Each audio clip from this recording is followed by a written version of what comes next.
Seguimos com liberdade de opinião e agora vamos conversar com o comentarista político Caio Coppola. Oi, Caio, boa tarde, bem-vindo de volta. Muito boa tarde, Roberta, boa tarde, Rita, boa tarde, espectador da CNN. Vamos começar então o primeiro assunto. Justiça de São Paulo que suspendeu o retorno das aulas presenciais no estado. A regra vale para as regiões nas fases mais restritivas, vermelha, laranja, naquela divisão feita pelo governo. E atualmente todo o estado está em uma dessas fases. O secretário estadual da Educação de São Paulo, Rocieli Soares, criticou a atuação do sindicato e defendeu a volta das atividades presenciais. Vamos ver. O sindicato tem uma postura que não é de negociação, é de entrar com mais de 100 ações judiciais para voltar somente com a vacina. A vacina é importante, sim, nós defendemos sim a vacina para os professores, mas é importante dizer, nós temos muito poucas vacinas e não há uma previsão de curto prazo de vacinação para outras categorias, inclusive a do professor, infelizmente, né? Gostaríamos muito que estivesse. Então nós vamos perder mais um semestre, quiçá, aguardando a vacinação. A decisão em caráter liminar suspendeu o decreto do governador João Dória, que autorizava a abertura das escolas em qualquer fase do Plano São Paulo. A juíza Simone Gomes Casoretti argumentou que a educação também é um direito fundamental, mas que neste caso merece prevalecer o direito à vida. A Procuradoria-Geral do Estado entrou hoje com um recurso contra essa liminar que foi concedida e a gente acompanha, portanto, esse embate. Caio, qual que é a sua opinião sobre essa decisão do Tribunal de Justiça? As aulas devem voltar apenas quando todos estiverem imunizados?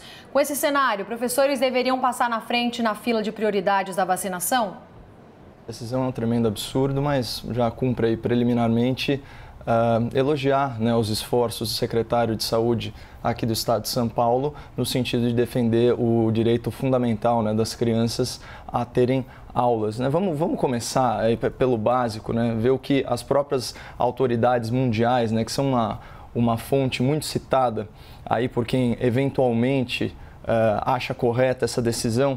É um artigo aqui publicado no site oficial das Nações Unidas, né, portanto da ONU, assinado aí por diretores do primeiro escalão, da Unicef, da Unesco e do Banco Mundial. Quem tiver curiosidade, o título desse artigo é o seguinte: reabrir as escolas, quando, onde e como. E cumpre salientar que isso daqui foram em meados de junho.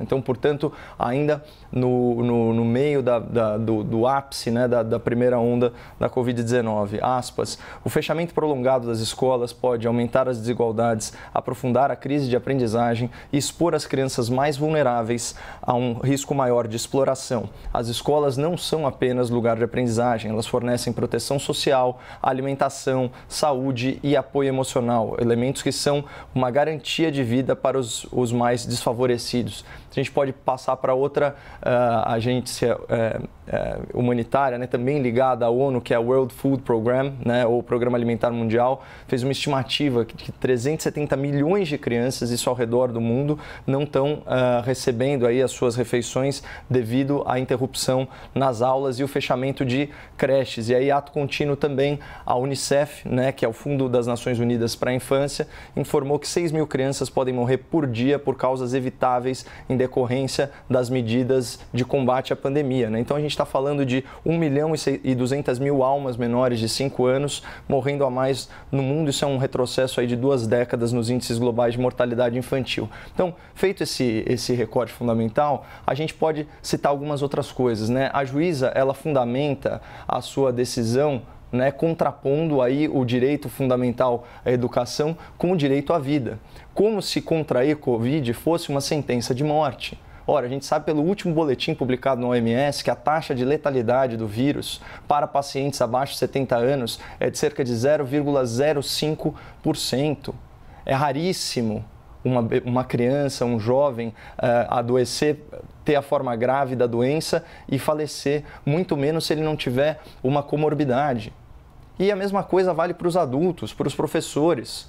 Ora, chega a ser um absurdo um país que tem como essencial, por exemplo, a realização de uma eleição em que necessariamente milhões de pessoas vão se aglomerar aí ao longo de algumas horas, né, no processo de votação, que afinal de contas é presencial, e quer impedir exames como é o caso do Enem e quer impedir a volta às aulas. Isso faz o menor sentido. A Alemanha, os países desenvolvidos, os países europeus, mais de 20 países, no ápice da pandemia. A Alemanha, quando ela estava registrando o pico de óbitos, ela estava se esforçando para abrir as escolas, porque entende que educação é uma atividade essencial.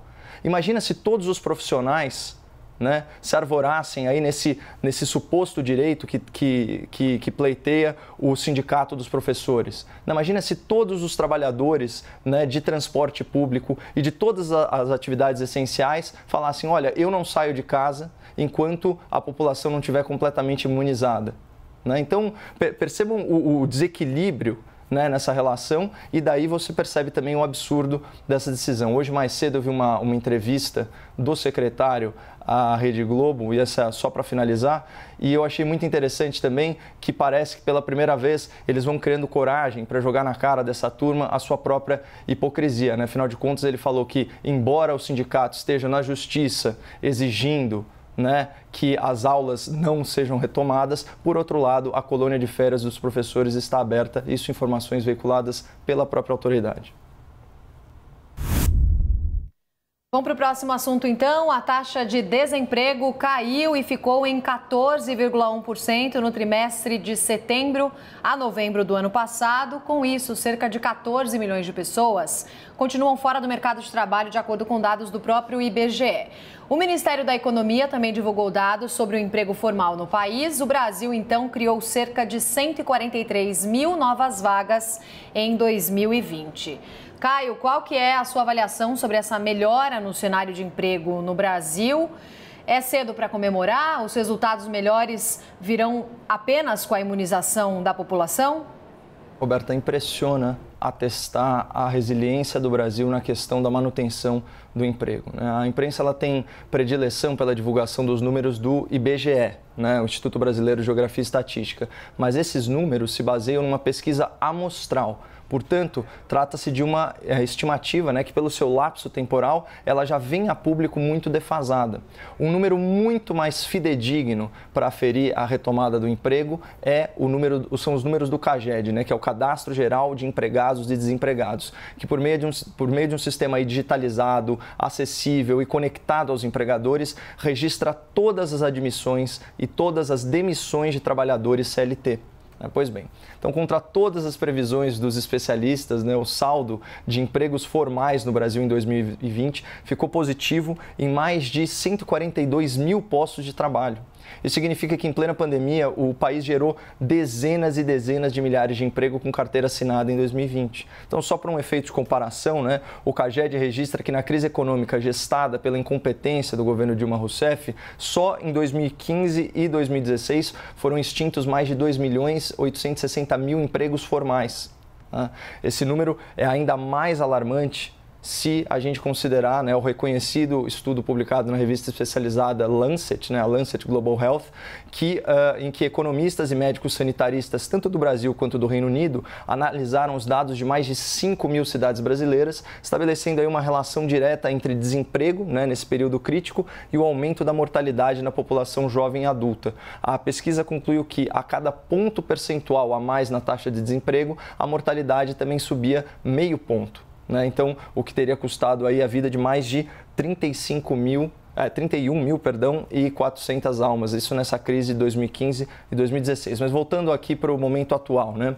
Eu me debrucei sobre os números do CAGED e percebi dados muito interessantes. Por exemplo, antes da pandemia, né, a gestão Bianco, Guedes, Bolsonaro contabilizava um superávit de 986 mil postos de trabalho CLT. Ou seja, nos primeiros 14 meses do novo governo, o Brasil totalizou quase 1 milhão de carteiras assinadas a mais, né? Inclusive acompanhando o auge da Bolsa de Valores. O primeiro trimestre de 2020 foi recorde, aqui, 342 mil novos empregos CLT. Daí chega a pandemia em março e com ela todos os equívocos das nossas autoridades locais. Ainda assim, a partir de julho, o mercado de trabalho começa a reaquecer e o trimestre de setembro, outubro e novembro, né, registra o saldo histórico de mais de 1.100.000 novos empregos CLT. E aí, né, quem é um cidadão bem informado chega a se perguntar, né, onde que eu estava, que eu não fiquei sabendo de nada disso. Então, você estava vendo outros números que, por algum motivo, foram priorizados pela imprensa nacional. Números da PNAD, do IBGE, que são projeções calculadas a partir de um grupo amostral, cuja coleta de dados sofreu mudanças drásticas com a pandemia, né? Já que agora as pesquisas elas não são mais presenciais, elas são por telefone. E aqui não se trata, obviamente, de desmerecer o valoroso trabalho do IBGE, né? Que nos fornece estimativas importantes sobre o mercado de trabalho. Então, tem a situação do trabalhador informal, do trabalhador subutilizado, do trabalhador desalentado. Mas se fosse para escolher uma métrica para a gente visualizar quase que em tempo real a retomada do emprego, faz muito mais sentido dar protagonismo ao CAGED. Até porque o emprego CLT, o emprego de carteira assinada, é a forma de contratação mais onerosa que existe à disposição do empregador e costuma ser o índice econômico de recuperação mais tardia em face de uma crise. Mas falando no IBGE, vamos lembrar que um dos cenários projetados pelo IBRE e FGV, né, que é o Instituto Brasileiro de Economia da Fundação Getúlio Vargas, ele apontava ainda em março que o desemprego no Brasil iria dobrar e atingir cerca de 23,8% da força de trabalho, né, o que representaria mais de 12 milhões de novos desempregados. Então, graças a Deus, os fatos contradisseram, né, essa previsão. Então, vale a pena a gente se perguntar o porquê disso. E aqui fica impossível, né, afastar o mérito do Ministério da Economia, com destaque para a Secretaria Especial do Trabalho e da Previdência, né?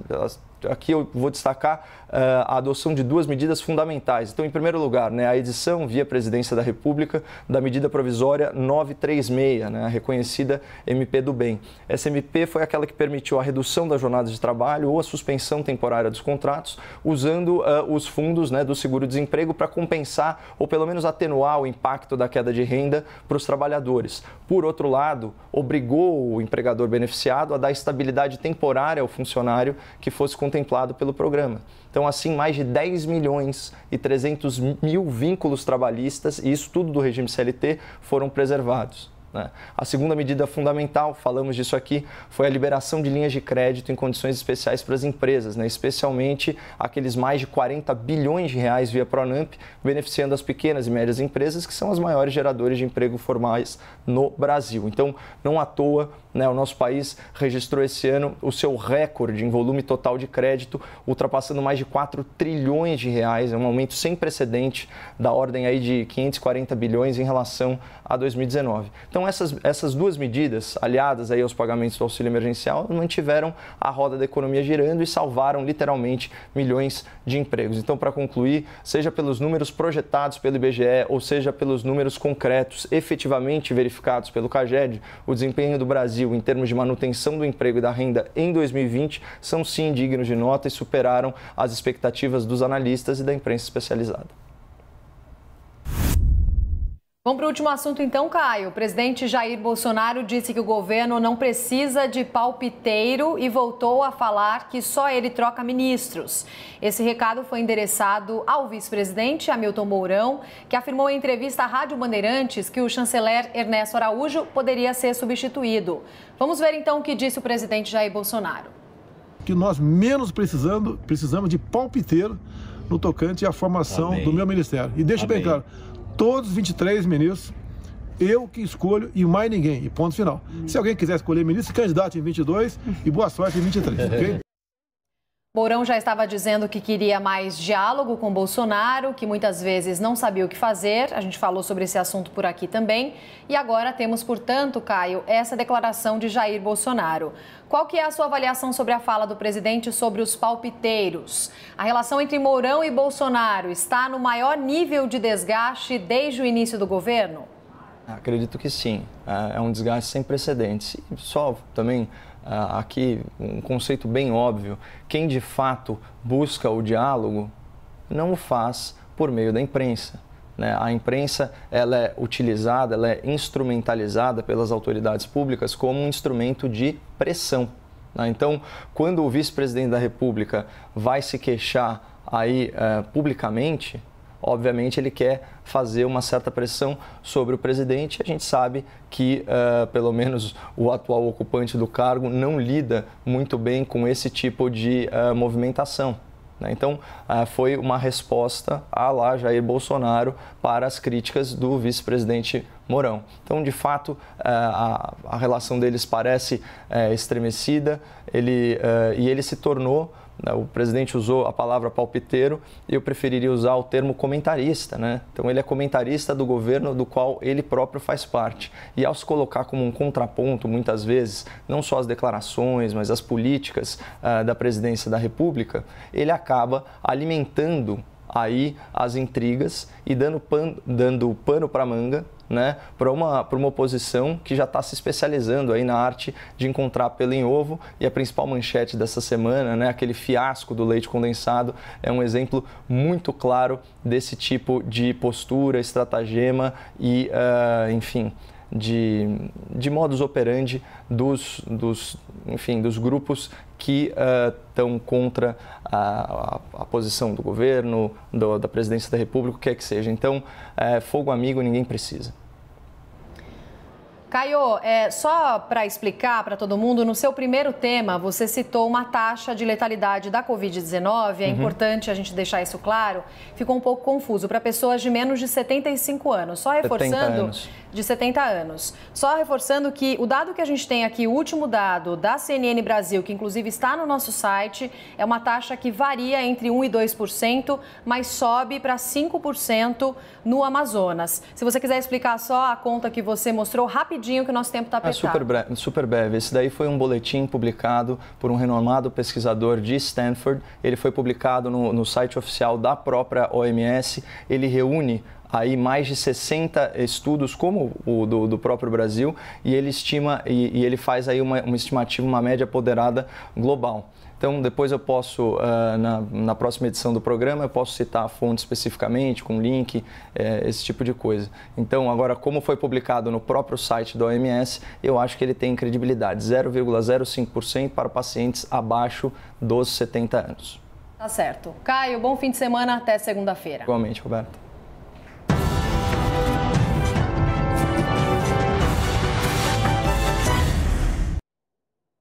As opiniões emitidas pelos comentaristas do quadro não refletem necessariamente a posição da CNN.